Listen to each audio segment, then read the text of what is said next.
Okay. All right. Happy what day is it? Happy Saturday. Trying to adjust my screens here a little bit, or adjust this camera.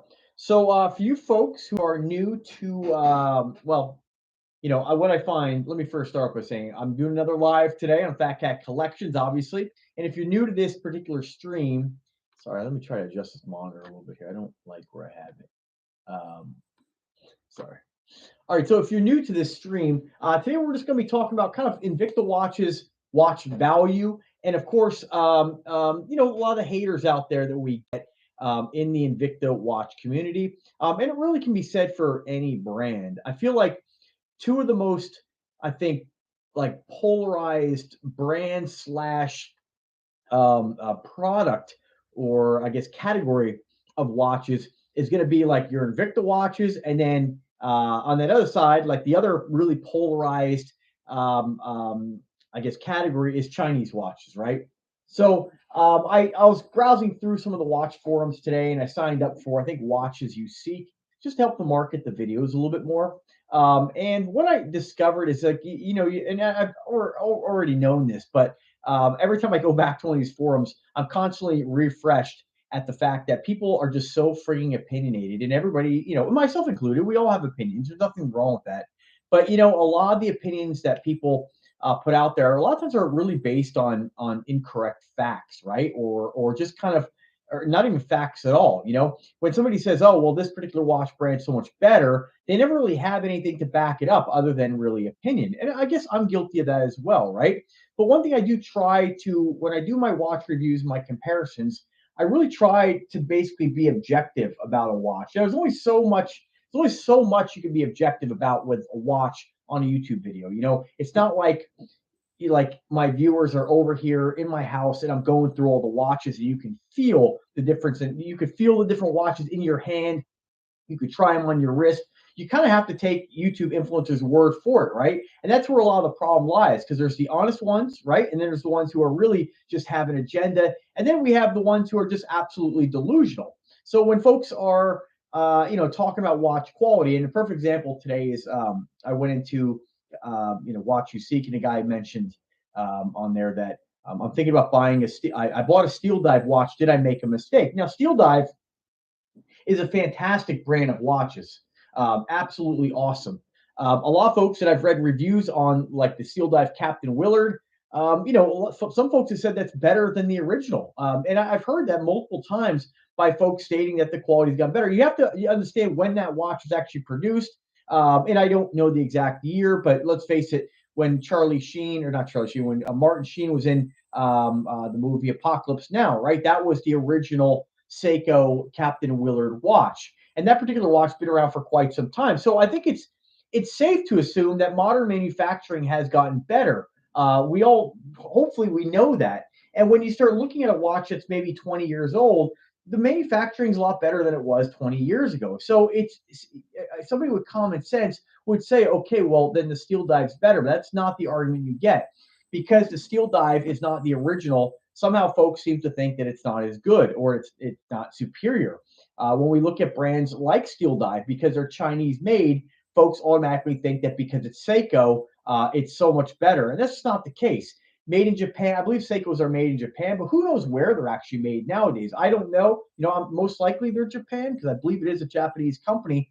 And let's face it, Seiko, their NH35 movement, it's used in a lot of different watches across the board. I mean, not dissing on Seiko at all, but there is not Seiko. There's the Seiko snobs out there as well, where folks seem to think that the quality is so much better with these other brands. And really, what it comes down to is folks really just will rationalize things that they like and then make it about quality, right? It's not about markup. Markup's always something that watch collectors and people who like watches always forget about, or purposely forget about, right?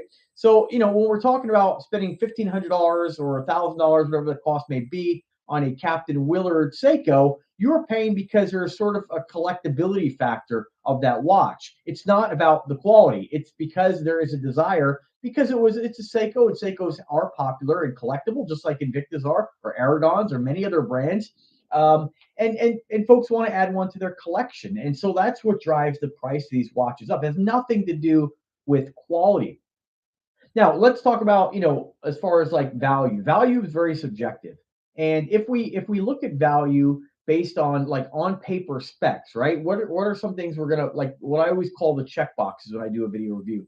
What are the check boxes that I look for in a watch, right? Mainly, is it stainless steel? Is it 316 stainless steel? Yeah, I don't mean like a really low poor grade of steel, right? I mean good quality 316 stainless steel. That's a big checkbox for me. If a watch isn't made of that, I probably won't add it to my collection. That as far as something I'm purchasing, sure, I've reviewed many watches over the years, and many companies have worked with Fat Cat collections. But most of the reputable brands are using the 316 stainless steel. It's just kind of what is used, right?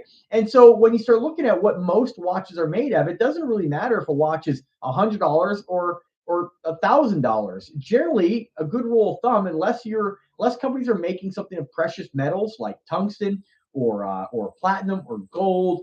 Most of the time, it's 316. Now, brands like Rolex branched off and started using 904. And in my opinion, and again, a lot of this is my opinion, but a company like Rolex needed to differentiate their brand, their stainless steel watches from the rest of the masses, right? So, what a better way of doing it than stating that, oh, well, we're using 904 stainless steel, which is more corrosion resistance, resistance, more corrosion resistant. Well, that may be true on paper, but how it's going to help you in the real world? In real world conditions, with folks wearing their watches, maybe doing a little swimming, hopping in the hot tub, hopping in the shower, doing a little diving, 904 isn't really necessary. There is no advantage in the real world that what most people are going to be subjected to. Let's face it, any watch made of 316 or 904, if you put it in salt water and leave it there, it doesn't take very long for that to start to corrode.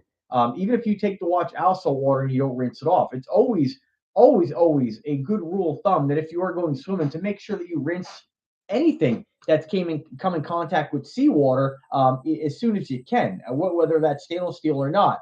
Anything that's made of metal, it's going to corrode with salt water.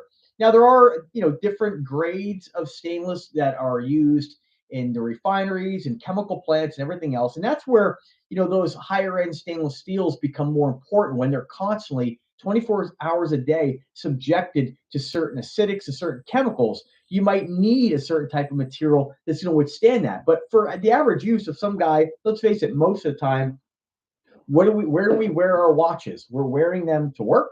We're wearing them to play. We're just wearing our watches. We're not out living in the ocean, right? Unless you're maybe you are um, maybe you're a crabber or you're a commercial fisherman.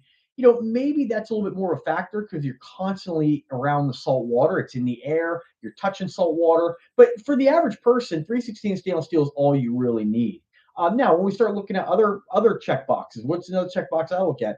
I mean, really, even before that checkbox, the stainless steel, my number one checkbox is: do I like the watch? Is it a watch that I can see myself wearing? And I don't mean wearing and thinking about, oh, will somebody notice me with this? Am I going to get a compliment? I think a lot of times guys, really, whether they want to admit it or not, mainly buy watches or decide to buy specific brand watches because of what other people think. If they buy a watch, that's why I see it. It's amazing to me that grown men, and women do it too, but let's just focus on men here. It's amazing to me that guys go into chat rooms or watch posting boards like Watch You Seek and whatnot, and actually state, "I'm looking to buy this. What do you think?"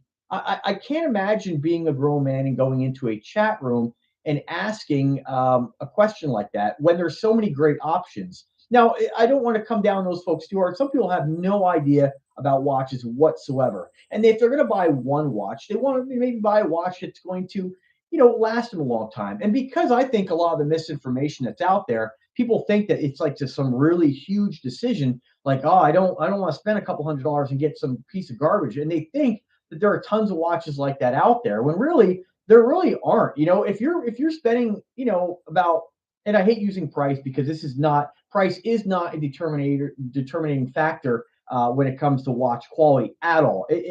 Price is determined by what a company wants to charge for their watch, and of course, what it takes to produce the watch. If a company's has the ability to manufacture a watch in house, to me, that would be cheaper than a company having it manufactured by a factory. But yet we don't see that with watches. We generally see companies who manufacture everything in house. The price tends to be more, right?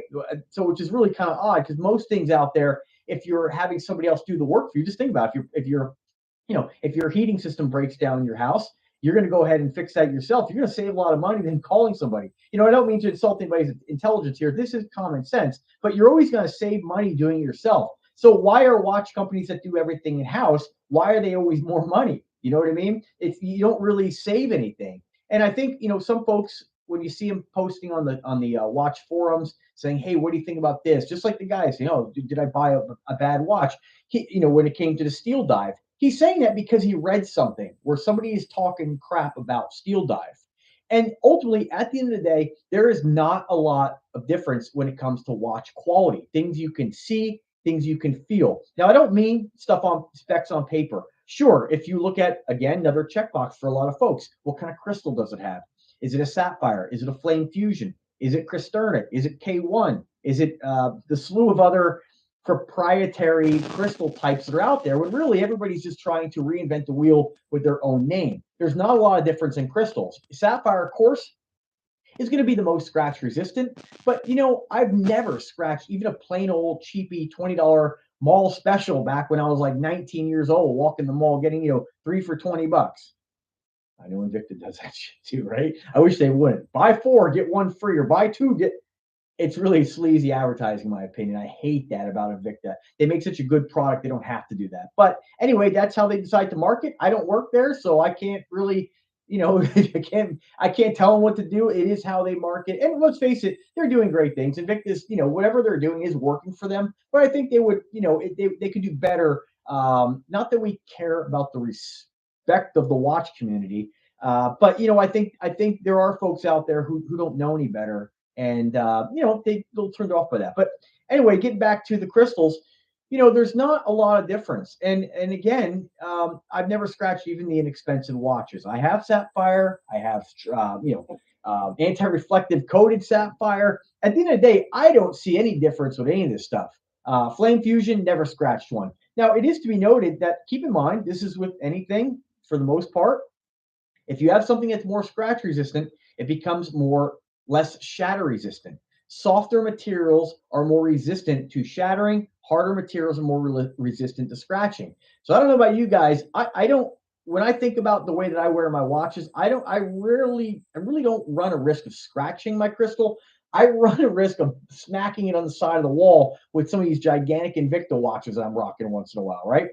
For a lot of times. Now I rotate a lot of my stock, but it just depends on my mood. I did crack out the Sea Hunter today. I got to tell you, I wasn't used to how heavy it is. Not whining like a little bitch. I'm just saying, I hadn't worn it in a while. I was like, wow, this is really heavy. So it kind of been a little desensitized. So we got crystals, right? So we talk about stainless steel. We got to talk about crystals. Now let's talk about, the I'm not even going to say the fit. This is something you hear a lot in the watch world: fit and finish. Fit is completely irrelevant. You cannot dictate that fit has anything to do with quality because fit is so subjective. It's how it fits your wrist. I mean, there is no such thing as a fit and finish when we're talking about quality. It is completely irrelevant. Every watch is going to fit somebody else differently. Whether the watch fits or not depends on how many links you remove, depends on your body swelling or not, your skin type, all these different things that maybe make one person more sensitive than another. And again, having the watch fitted correctly or sized correctly to your wrist. So fit is completely moronic to even bring up when we're talking about watch quality.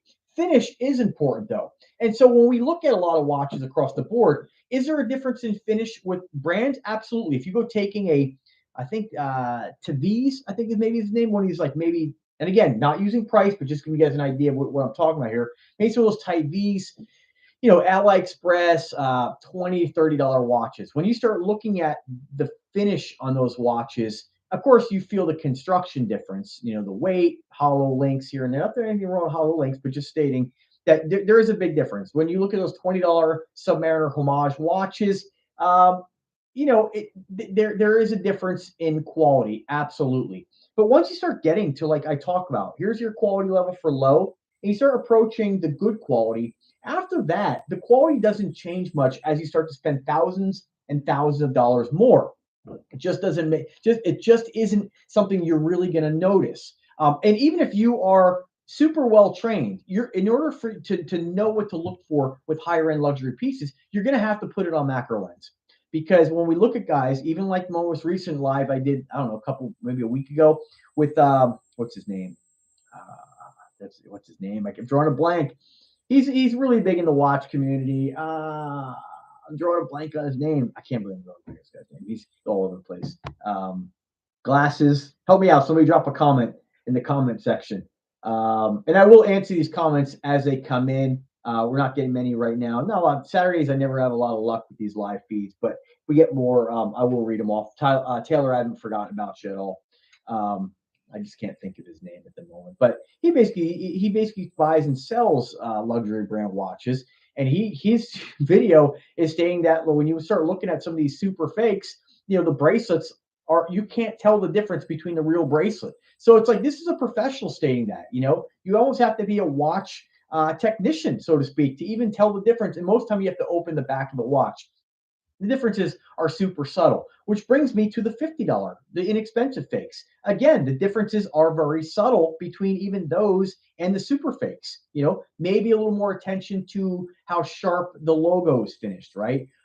And I'm using this as an example because those fake watches you get on AliExpress and DHgate and all the sites, right?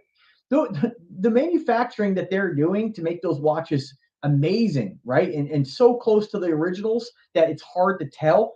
This is the same manufacturing techniques being used on brands like Invicta and Aragon and Bulova. So the difference between luxury tier watches and affordable brands, it's not what these folks try to make you believe. The reason that they over embellish these differences is because they just don't want to admit that they're paying more for something strictly because of the name and some of the reputation behind it. For years, all that's been drummed into watch collectors' heads and people who are looking at watches is Rolex, Rolex, Rolex, Rolex is the best, Rolex is the best, right? Then as you start to discover more brands, you realize that, when it comes to luxury tier watches, that some of those other brands out there, they laugh at Rolex, right? Which they really shouldn't either, because Rolex is a fine brand, but it's no better or less than brands like Patek, Audemars Piguet, these kinds of brands, right? And there's always going to be the argument back and forth on what's better, but objectively, you really can't tell the difference with these watches. I don't care who you are or what you say about these differences. Sure, if you want to pull out the macro loop and look at the attention to detail, yeah, you're going to see a difference, but not to the naked eye. And the watch snob always likes to paint the picture that you're going to pick up the Invicta and you're going to pick up the Rolex and you're going to say, wow, this Invicta is a piece of shit. Now, I've said many times that I don't think the Pro Diver is as good as like a Pagani design. But remember, I'm basing this opinion just off of some of the ones that I have. There are Pro Divers and there are Pro Divers. So you just have to kind of be a smart shopper and take each watch as they come, right? So let me continue on. We're going to talk about a few other brands here in my collection and do some comparisons here. So Taylor just said, have you ever seen or heard of the Seiko original recipe? I've not. No, I have not. He said, I came across one the other day, serial number movement. Could have only been made in 1992, 2002, or 2012. Okay, cool, I guess. These super clones are ridiculous.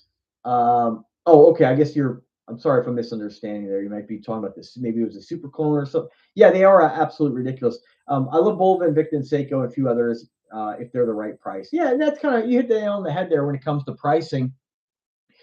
For me personally, it's all about the price. And again, that does make it sometimes a little difficult when I work with a lot of different brands and they're charging a lot more money than what you can get for like Invicta or Aragon, right? And so sometimes that becomes a little bit of more of a difficult review. Remember, value doesn't always have to be about, like, let's say, quality. If I'm comparing, let me just be very clear. When I'm comparing watches, right, you'll never hear me say, oh, this is better quality than this, unless there really is a difference in quality. Like if I'm reviewing a $40 Star King or that $20 Tyrese or whatever the brand may be and comparing it to, a Invicta Reserve or a Bulova, of course, there's going to be a difference in quality there. But when you start looking, again, we're approaching the good quality. Once we hit good quality, the differences are not like really noticeable there. And again, I've said it many times, if it's that easy to replicate, and I'm not saying it is 100% easy, but they can do it. They're doing it. it's just a matter of time before they make these clones so good that nobody can tell the difference, right? And they're going to have to either start coming up with some kind of security features, kind of like like our cash, where there's security features that become very difficult to replicate. And again, knowing what to look for, right? Having the trained eye. So let's talk about quality of some of the watches I have. So I have some, and some folks think when I review watches, right? They're like, oh, well, you only like Invicta, so that's all you can base your opinion on. I've handled many watches over my life, and I have over 200 in my collection. Luckily, I work with a lot of different brands, so I get my hands on a lot of stuff. It's great because I can, put these watches to the test of time. It's great for companies too, because a lot of times they'll send me a watch, and if there is something I've noticed that's a defect, I'm going to talk about one today. Um, I can let the company make them aware of that so they can correct the problem, so they don't send out watches that might have a design flaw. Now, so what are some watches that I have in more of the higher end expensive kind of watches? Now, a lot of companies that sell the really expensive stuff don't always necessarily want to send watches my way because they know that I'm very open minded with quality, right? And they know that if they send me a watch, I'm not just going to state that, oh, this is a $2,000 watch, so this is superior to the Invicta, right, or superior to the Aragon or Bulova. So sometimes that, and when you look at guys who review that a lot of that higher end stuff, they're a lot larger channels, and to me, a lot of them have vested interests. And I don't mean affiliate links, or if they're like, hey, look at this watch, I like it. Like, I have an interest in you guys. If you find value in what I'm doing, great. That's awesome, right? Subscribe to the channel. I appreciate that. But if you find value in what I'm doing, you say, and I get it almost every day, guys like, oh man, discover your channel. Maybe force me to go, not force, but it inspired me to buy this particular brand. I got it. I love it. I'm looking for more. Then if you use my link, you found value in what I'm doing, and they use my link, they're an affiliate link. I get a small commission back from that. So that's a way to sort of give back, right? But I always say buy from where you feel most comfortable and get the best value. Sometimes you're not always going to get it through my links. You might find some smaller website somewhere having a clearance, right? Buy it from where you feel most comfortable. Buy it from where you're going to get the best deal, best value, best service. That's really all that really matters. But when we compare, getting back to the the quality in these discussions about watches online, of course, you're not going to find a channel like and when we look at guys like Alpha M, he kind of got himself in a little very small amount of backlash from the watch geeks out there, right? But when he said movement watches are better than Rolex, now he didn't necessarily mean it on a quality base. Of course, Rolex is a superior watch, right? It's a lot more goes into it, and we can make that argument too with even saying that against Invicta, but not to the point where we're picking up these two watches and saying, oh man, there's a you can really feel the difference. Now there are some Invictas you absolutely can. There are some movement or Filippo Loretti watches that if you're going to pick up side by side with one of those other brands, you're going to feel the difference, right? It's going to be pretty noticeable. But then they have their other ones, and the thing is, Invicta has so many watches. There's a lot of Invicta watches that quality is amazing. But then if you look at some of the entry level ones, yeah, you're going to tell the difference. But when you look at other brands like Movement, they don't have tons of watches like Invicta has. They have a certain amount of product, and there's not a lot to base your opinion off of. So guys like that, why do you think Alpha M went ahead and was making that video? It was a sponsored video for Movement, not sending him a free watch, but most likely, and again, I don't have any evidence of this, but most likely and this is just kind of a good rule of thumb, when channels are huge like that, they don't review for product anymore or for YouTube views, although that does come along with it.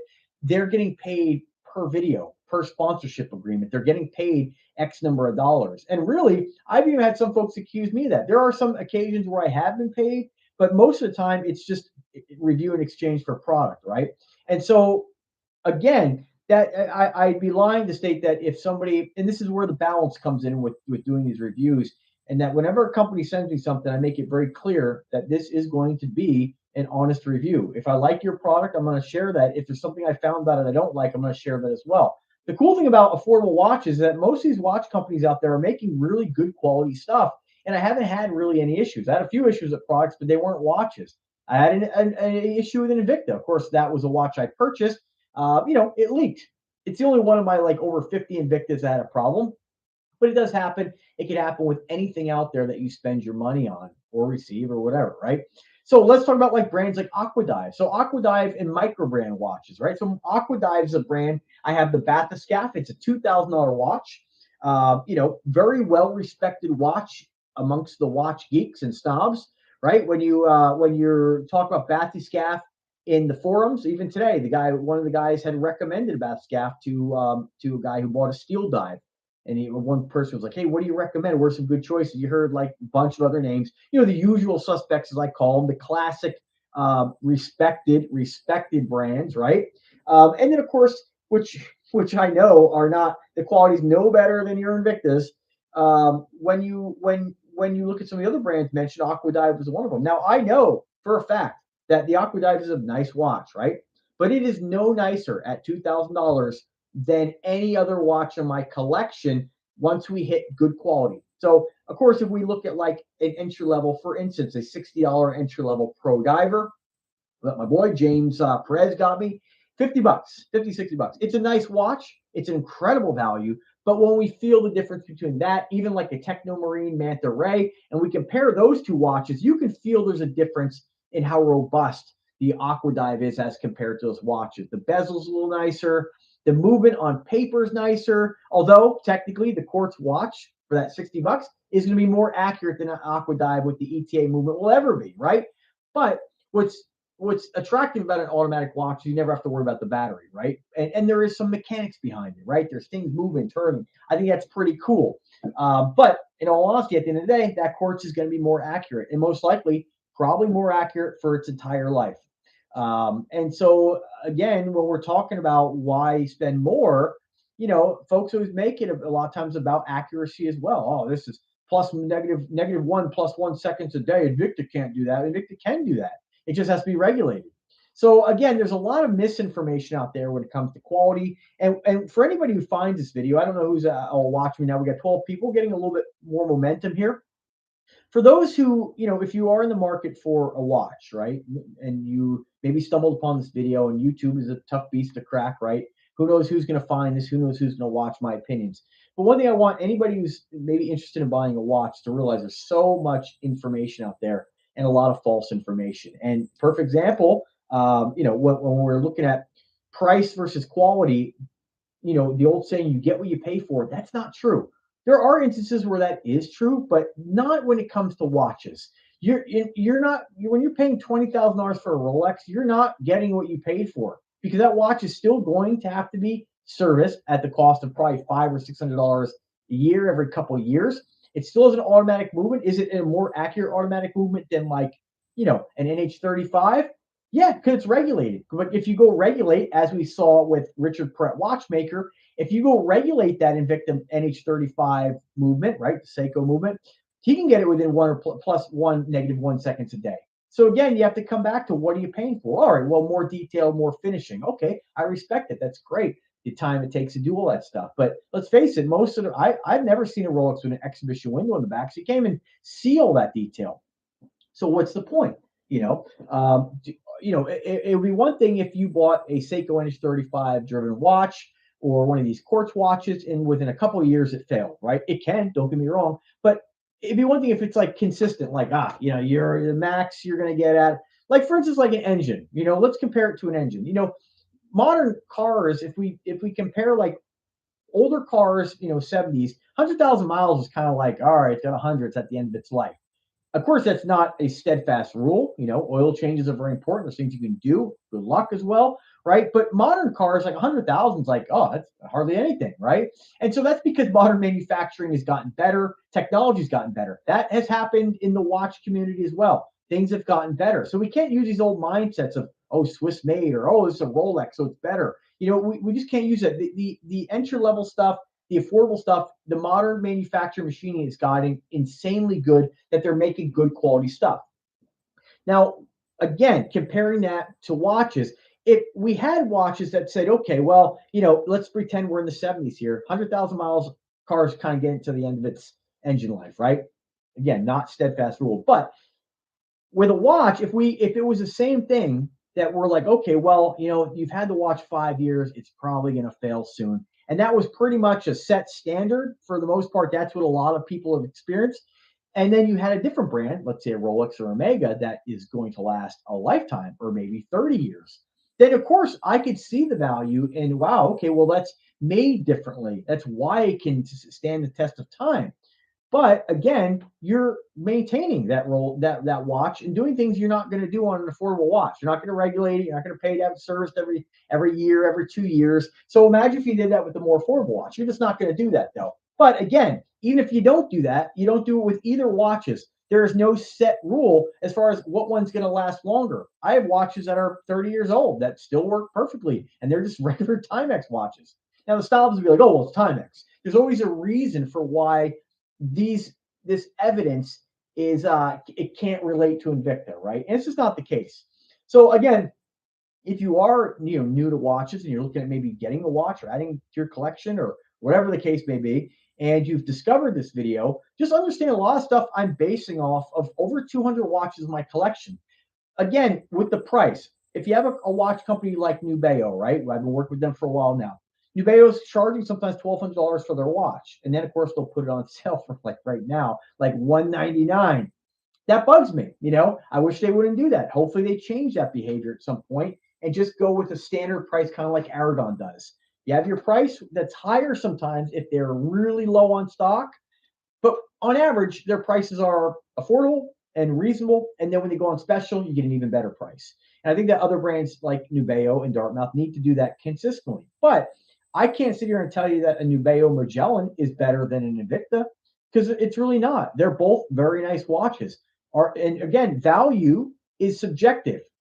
Whether you like a watch enough to spend 3 times more is ultimately up to you. And if you find value in the happiness you're going to get from wearing the watch, then it's worth it. But if we look at spec for spec and we break it down with a lot of watches just on paper, whether you're comparing Invicta, Nubeo, Rolex, Aragon, and we look at, if we were to break it down with simple check boxes, what is the watch made of? 316 stainless steel. If we say, okay, well, this watch is 316, this one is this one, and they're all 316, then you look at, okay, well, let's just say that was the only checkbox. Well, this watch is 316 and it's $100, and this watch is $1,000. Which one's a better value on paper? They're both 316. What is the difference? And this is where guys, of course, the $100 watch, but this is where guys start to create things, delusional things. They start to create and say, oh, the fit and finishing, nonsense. If a watch fits, it fits. Finishing, maybe, but is it worth that much more? Most of the finishing differences I've never seen a finishing difference between a $2,000 Aqua Dive. Here's a perfect example, Visser. This is about $800. It was like over $1,000. They did lower the price. Beautiful watch, right? Awesome. If you haven't checked this out, I encourage you to check them out. But for what you pay, is this watch any better than an Invicta Pro Diver or any reserve level piece? Some Pro Divers, right? But Pagani, nope. Aragon, nope. Great quality. Now, there are some differences here. We have genuine carbon fiber on the band, but we still have 316 stainless steel. But carbon fiber is a little more expensive to manufacture, I think. You don't see that on a lot of watches. Pretty cool system on how you take the band off or the bracelet. You basically pop this little pin or button on the top here. Not the easiest thing to press. And it pops off, so you remove the bracelet from the case to the top. Mioto movement, nothing really over the top. You get Mioto movements all day long and many watches that are a fraction of the cost, but it is a very unique watch. There's nothing else out there in the market that looks anything like this. If you're wearing a Visser watch, there's nobody's going to say, oh, is that, or let's just say somebody's familiar with Visser watches and they see a watch on somebody's wrist. They're not going to mistake some other brand for Visser. It's that unique. So, of course, you're going to pay for that, right? But as far as the on-paper quality, is it better? It's not. We're at good tier quality, and we're there, and there's nowhere else to go after that. So let me pop this back on right quick. So of course specs, sapphire crystal. Some folks might like threaded pins instead of the push pins or friction pins or what do they call them? The cotter pins. Makes no difference, right? All right, so let me just read this comment here, and I'm gonna close. I wanted to do a shorter video today. Saturdays are never great for getting folks on here, but we did a couple guys. I do appreciate all 13 of you listening to me talk about this. If you have any questions, by all means, I'm always available for chat. I'm always available for you to drop me a Facebook message through Fat Cat Collections Facebook page. You can hit me up on Instagram.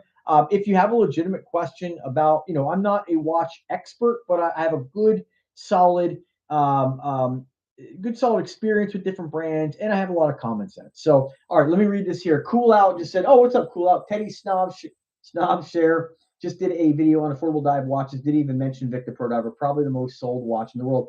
Yeah, man. Yeah, that's yeah. I mean, Teddy's another one that is, when those channels get huge, they have deep pocket sponsors. He probably had. I don't know if he has a website. I think he does have a website. And let me just go to his. And my goal is not to, try to hate on anybody making money. Of course not. But let me see. His name Teddy Baldsack, Baldseer. How did I say Baldus? I don't know. Very strange name. All right, so he has a website. Let's just see what he has on his website. So Seiko's Longines, I think I'm saying that right. Longinese, I don't know how to say it, but that's always a classic watch that comes up and like, oh, that's an affordable, respected watch. It's like, dude, that watch is no better than a Pro Diver. Like, no way. On paper, maybe the movement's a little better depending on which one you get.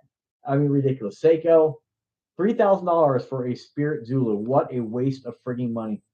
Um, let's see. It's funny how like this one here was Louis Erard. This watch has got like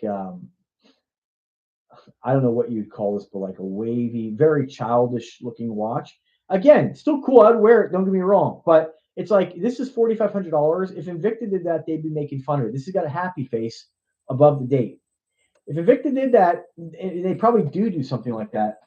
These watch snobs would call them Happy Meal watches, but if it's a watch they're pushing, it's suddenly okay.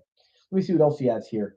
Seiko Rado, Hamilton, Bon Marché, G-Shocks. So he has all different kind of brands. Bulva, tell you right now, Bulva is no better than the Invicta Pro Diver. I do like it more as far as like the design and but the quality, manufacturing. Again, not the $50 Pro Diver, your standard, Pro Diver. And I've said before, I hate using Pro Diver. It comes up because people always associate the Pro Diver with Invicta, right? But if we're comparing like the Bulva Precisionist to, let's say, a reserve level Grand Octane or Sea Hunter, right?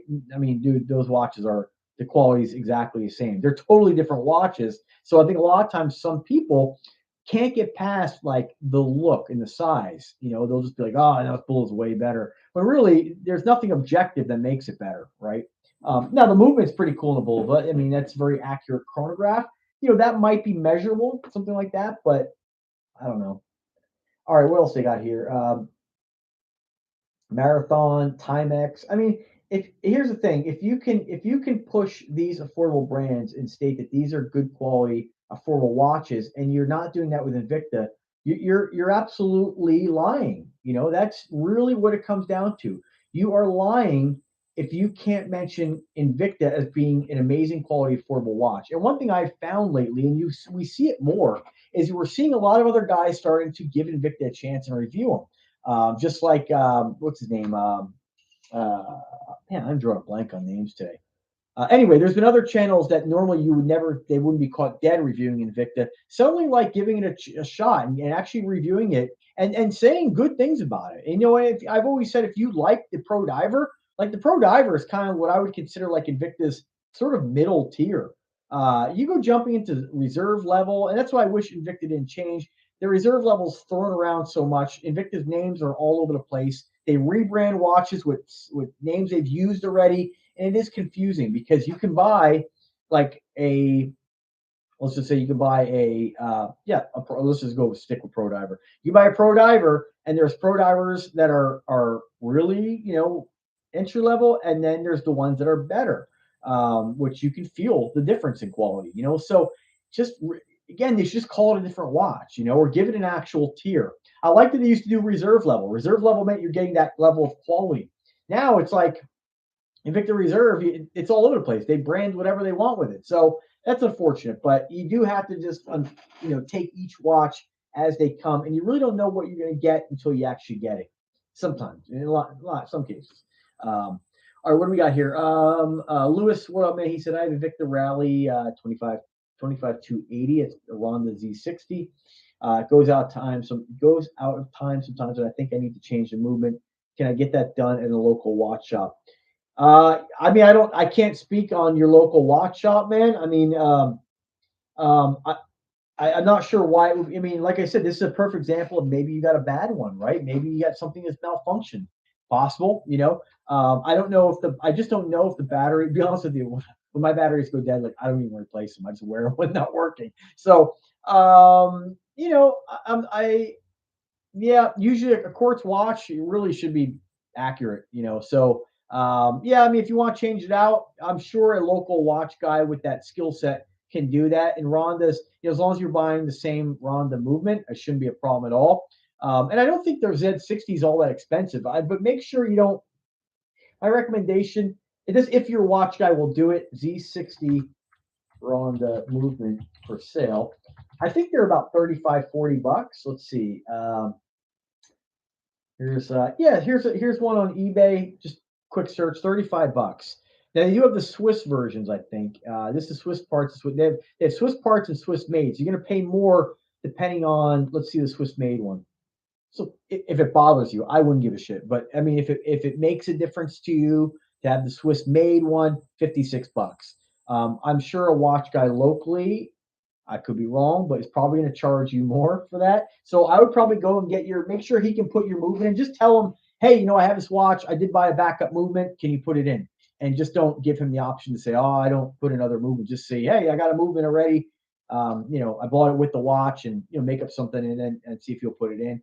And then just go buy the movement. So, yeah, I mean, I don't think that's going to be hard for any watch guy. So, but if you are within like the warranty time frame, I've heard two different stories of people. Invicta service center is terrible. I've heard other people be like, "Wow, it's like the best service center they ever used as far as like like keeping track of the steps in the process." So I've never used them, so you'll just have to find out. But it's always nice to get it done locally if you can. So hope that helps. Cool out. He said he pushed a lot of cheap Timex watches. Yeah, I mean, he's probably, I mean, I don't know. So I'm not saying anything that I have any information that's truth or not, but he's probably, you know, sponsored by Timex somehow, you know, I don't know, or he's buying Timex and reselling, you know, to me, I always find it interesting when there's so many, and I think not to say it means a bad thing. When you look at big watch channels, they all have websites and they're all selling watches. So you have to again kind of question. Of course, they're going to push their own products that they're affiliated with, right? You know, just like for me, right? I'm affiliated with many different watch companies. So when you watch my video, if you use my link, like I tell you in every video, find value in what I'm doing, use my link, and support my channel, right? I shouldn't even word it like that. It support me. You know, if you find value, I'm getting the commission. That's how it works. That's how sales works in life. You buy a car from a nice, helpful salesman, he gets a commission. Same thing with this. It's nothing to hide. It's nothing to feel bad about. But it would be like me, for instance, telling you guys that the Aquadive watch sucks, right? Because I'm not affiliated in any way, and there's really nowhere to buy those but Aquadive, just like Visser. You don't find them on Amazon, eBay. You might find a used one, but you know, I'm not going to not recommend the product or not work with the company because I can't make affiliate revenue off that. You know what I mean? So again, I feel like guys like this, they stick to the brands that they have available, and those are the only brands that they work with. That would be interesting if these guys ever one day. I mean, Invictus is kind of like the black sheep, you know what I mean? So I don't think Invicta would ever. I don't think Invicta really reaches out to anybody. Like all the years I've been, I know we have a lot of guys reviewing Invicta watches now, and everybody, you know, we say, you know, I've been doing this a long time. It's like, dude, I'm not bragging here, but when I started reviewing Invicta, there was like nobody reviewing Invicta. So I've been reviewing watches for over 10 years. Invicta is kind of what started my channel rolling. And, you know, I mean, my videos showed up all the time in the top of Invicta searches. But now we have a lot more, you know, the company's grown a lot. So Invicta, the cool thing about Invicta is they don't have to really, you know, they don't really have to send watches to people. They don't have to like pay people to do stuff. I mean, of course, they have like their, you know, their cars, and they do have sponsors like that, I guess. But they sponsor like maybe a race team. I don't really know, but they don't really have to because they know people love their product, and so they're just going to buy it and then they're going to review it because there's such a like. Even though I'm not part of really, I don't really get involved too much in like I'm not going to go on a cruise, or I'm not going to. I don't call, and no disrespect to anybody who does. I don't call. You know, some folks will be like, "Oh, it's my Invicta family." And there's been a lot of guys do that because they feel part of that community. I have a family. It's not people on the internet. You know what I mean? So I just keep it real with that. There's nothing. I love when you guys pop into the chats. I love the comments. I love helping out. I appreciate all the views, the videos. But I have one family, and they live up the street, and that's the only family I have. So I don't toss the word friend and love and family around loosely. And a lot of guys do, and there's nothing wrong with that. That's the kind of that's how you are. That's okay. But for me, I don't get involved too much in that sort of community. And a lot of guys do. I kind of think a lot of times Invicta collectors are almost it's almost like the camaraderie you get with like professional sports. I love this team. The guys yelling, screaming at the TV. This is not my thing, and there's nothing wrong with either side. But Invicta, but my point is, Invicta's kind of built a community around their product, which is pretty rare. I mean, I can't really think I don't really know of like a Bulova community or people saying my Bulova family. So it is pretty special that Invicta is able to do that. I think a lot of the reason why they're able to is having the when you watch like the Home Shopping Network and people are on there, like they're on the YouTube stream and all the usual people are on there, and they're chatting and they're just and that's cool. I can respect that. It's just not my thing. I'm limited on my time with the ones I love. That's generally who I try to spend it with. But not to say I don't get on those chats once in a while too. But again, my point, it is pretty amazing. Invicta's built a community of people, and these people, they share the watches all over YouTube now. Everybody's reviewing an Invicta watch now, so it's become pretty flooded. But I've been doing this a long time. I've seen a lot of YouTubers, and it's I've collected Invicta a long time, and they make a great product, and it's pretty incredible what they've created. And I hope that people who don't aren't familiar with the brand, they don't look at these snobs, as I call them all the time. That's what they are. They're just miserable people with their own agendas. And I hope that they don't listen to those people. The cool thing about buying with like Invicta stores or buying through Amazon, give the brand a chance. If you don't like it, you can send it back. And that can be so with anything I review. I mean, any watch that I review on this channel, I like. So, and I wear. And so I think that you'll have, if you have bad luck with something, I hear about it sometimes. But like one guy the other day, he was like, oh, the Zeus bolt's got a design flaw. It's like, no, dude, the Zeus bolt does not have a design flaw. If it had design flaw, then every Zeus bolt would be falling apart. I think he had like a number fall off or something like that. Like I have 3 of them. I have like 50 Invictas. Nothing other than the one Grand Diver that leaked. They're all great after like almost 10 years in some of them, worn all the time, bashed on the side of walls and shit. Like they're great watches. And I think anybody really who, who's on the fence and they hear stuff on the internet, fucking YouTube, just give the brand a chance. You'll be happy. Let me catch up on the comment here. Lewis just said, "What do you think of the Full Metal G-Shock?" Yeah, man, G-Shock. I like Casio. I just don't, I don't really wear a lot of Casios. For years I've been wanting to get a G-Shock. I actually don't have one. I think my first one of my watches as a kid was a Casio Twin Graph. It's all deteriorated, falling apart. The case is gone. It's all dry rotted off. But it was one of my favorites. I always appreciated Casio's high tech shit, especially back in the 80s. So I would love to get one. I've seen the metal ones are pretty cool, but some of the Casios have become pretty expensive as well. And so when I have so many watches, for me to actually buy one now, it's like it's gotta call me. So we'll see. But no, they're cool though. Let's see here. Cool just said that new metal 2100 without sapphire for 550 is a deal breaker for me. I might buy it if it came down. Yeah. So like a lot of those, like some of the G-Shocks, they're kind of like starting to really creep up in price. And at the end of the day, you're still getting a G-Shock, for $500. But you can't really. There are some people out there who are going to like the watch enough and the specs enough and care enough about it that find value in it and will buy it, of course. What's up? What's up, Kyle? What's going on, man? Cool to say that people also don't realize that there's actually a lot of fake watches out there, even for cheap brands like Invicta. That is true. There are cheap brands, Invicta, or sorry, the cheap knockoffs, Invicta, Diesel. I've made a couple of those purchases to test out the quality. And what I found with like when you're looking at a fake, when you look at the replica industry, they fake watches that are extremely expensive, right? Now, again, they still fake the cheapies, but when you get them, in order to provide you with so I'm amazed I mean, it's two things. When you look at a $50 DH fake, it's not the same as looking at a $50 Invicta DH fake. Sorry, I meant Rolex fake, right? There's a difference. And the reason I think the price is so low on those big brand luxury fakes is and mainly the Rolex and Omegas, because that's like the most popular, you know. And so many companies are tooled up to mass produce these things. It's different if you go try find a Jacob and Company fake, you're probably not going to find many. And if you do, they're going to be more expensive. It's because they're more of like almost not one off, but they're not replicated as much.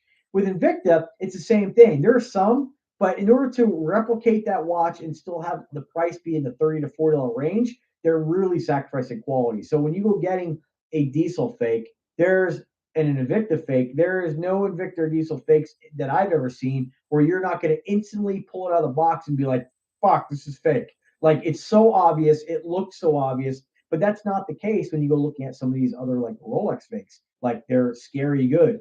I just think that's because the manufacturing is going on so long. There might be a time one day where maybe if there's enough market for that, they do that with Invicta or Diesel or those brands. But I don't think that's going to happen because generally people don't buy fake Invicta watches, right? They generally a lot of the stories I've heard about people who get fake Invicta watches are the ones who thought they were buying a real Invicta watch on like some, in like, social media ad. And then they're like, oh, I got ripped off, and maybe it was $50 as opposed to $200. But the difference in price, you can just buy the real one. What's the point of buying the fakes? Remember the old saying, if it's too good to be true, it probably is. And that's, only buy Invictas from Invicta stores.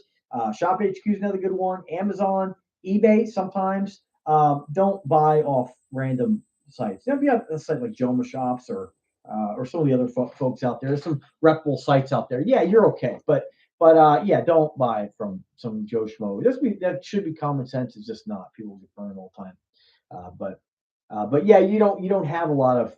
It's not something where you're gonna pick up an Invicta fake and be like, oh man, I thought for years I had a real Invicta, and then I opened the back or some shit. Like you're not gonna. It's gonna be noticeable as soon as you take it out of the box, even with little skill set. Unless you've never held an Invicta before. But then even if you haven't, you're gonna pick it up and be like, this is the quality Fat Cat's talk about. This sucks.